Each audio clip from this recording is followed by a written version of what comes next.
Assalamualaikum warahmatullahi wabarakatuh. Perkenalkan, saya Elvia Fazidatun Limah dengan NIM 2302002000046.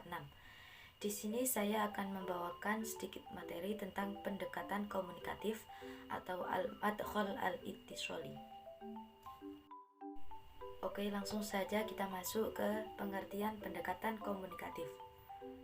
Menurut Tola 1996, istilah pendekatan komunikatif yang pertama kali muncul di Inggris dengan nama communicative approach.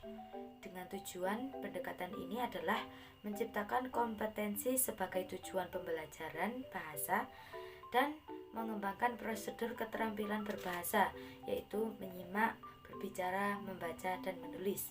Sedangkan menurut Littlewood menjelaskan bahwa salah satu ciri khas utama pembelajaran bahasa komunikatif adalah pemberian perhatian sistematis terhadap aspek-aspek fungsional dan struktural bahasa. Dan kemudian yang terakhir menurut Pateda 1991, pendekatan komunikatif memberikan tekanan pada kebermaknaan dan fungsi bahasa atau dari struktural ke fungsional.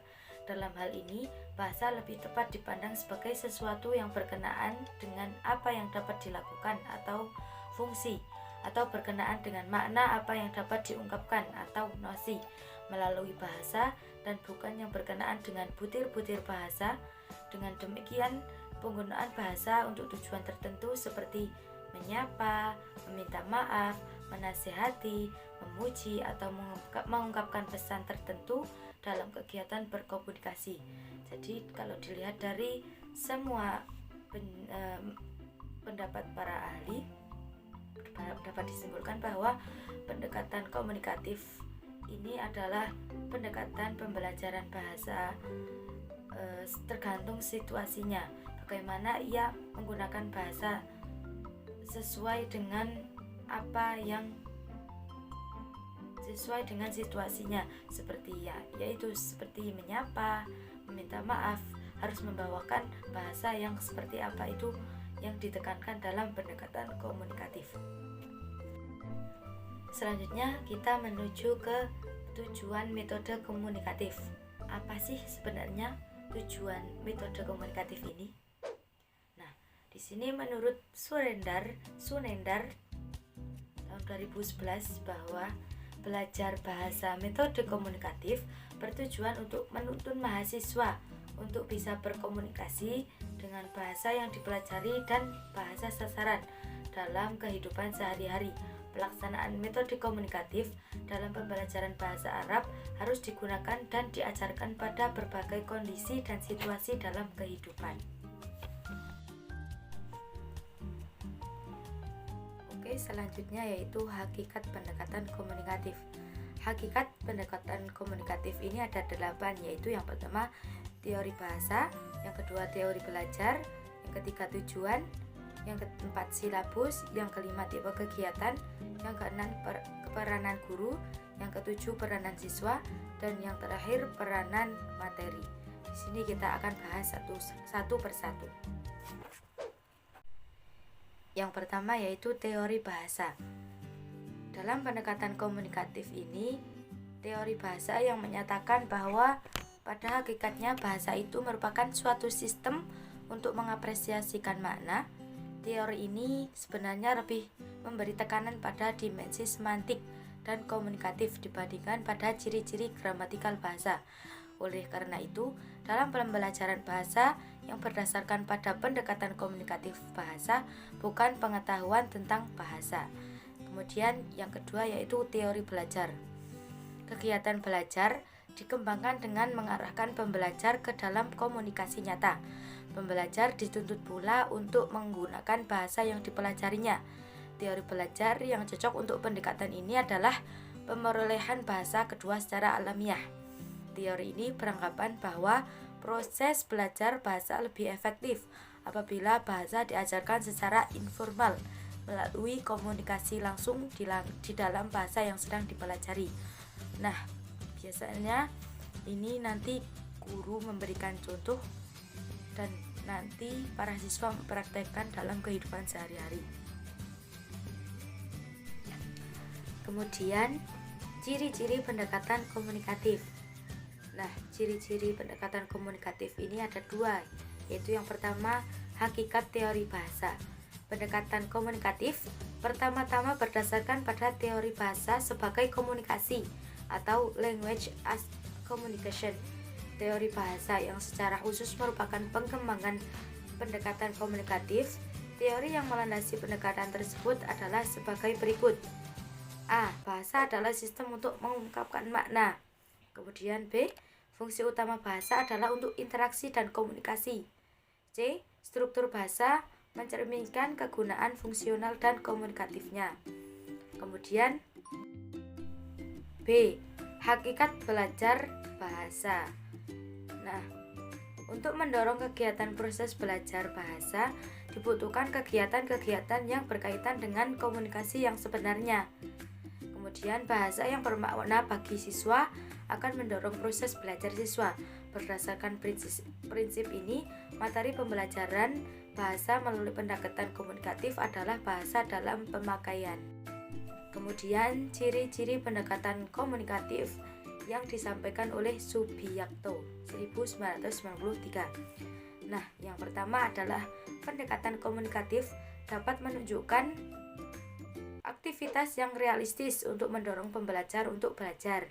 Kemudian yang B, melalui aktivitas-aktivitas bahasa bertujuan untuk mengerjakan tugas-tugas yang mendorong pembelajar untuk belajar.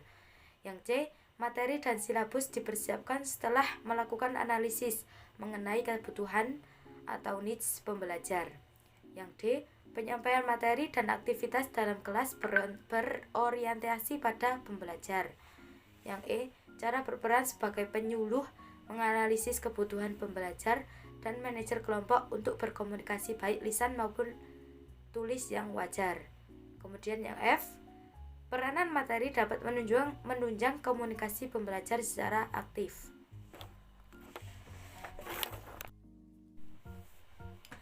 Kita menuju ke prinsip belajar bahasa komunikatif. Nah, di sini menurut Angela Scarino yaitu ada 7. Yang A, pembelajar akan belajar bahasa dengan baik bila diperlakukan sebagai individu yang memiliki kebutuhan dan minat. Yang B, pembelajar akan belajar bahasa dengan baik bila ia diberi kesempatan untuk berpartisipasi dalam menggunakan bahasa sasaran secara komunikatif dalam berbagai aktivitas. Yang C, pembelajar akan belajar bahasa dengan baik jika ia dipajankan ke dalam situasi komunikatif yang dapat dipahami dan relevan dengan kebutuhan dan minatnya. Yang D, pembelajar akan belajar bahasa dengan baik bila ia secara sengaja memfokuskan pembelajarannya kepada bentuk, keterampilan, dan strategi untuk mendukung proses pemerolehan bahasa. Yang E, pembelajar akan belajar dengan baik bila ia memperoleh gambaran tentang data, sosiokultural, dan pengalaman budaya yang merupakan bagian dari bahasa sasaran. Yang F, pembelajar akan belajar bahasa dengan baik jika ia menyadari peran serta hakikat bahasa dan budaya. Yang G, pembelajar akan belajar bahasa dengan baik jika ia diberi umpan balik yang tepat yang menyangkut kemajuan mereka. Yang terakhir kita menuju ke prosedur pembelajaran bahasa dalam pendekatan komunikatif. Nah, bagaimana sih sebenarnya prosedur pembelajaran bahasa dalam pendekatan komunikatif ini? Yuk simak materi selanjutnya. Nah, prosedur pembelajaran pendekatan komunikatif. A, penyajian dialog singkat, yaitu penyajian dialog singkat ini sebaiknya dilakukan dengan pemberian motivasi dengan cara menghubungkan situasi dialog tersebut dengan pengalaman pembelajaran dalam kehidupan sehari-hari.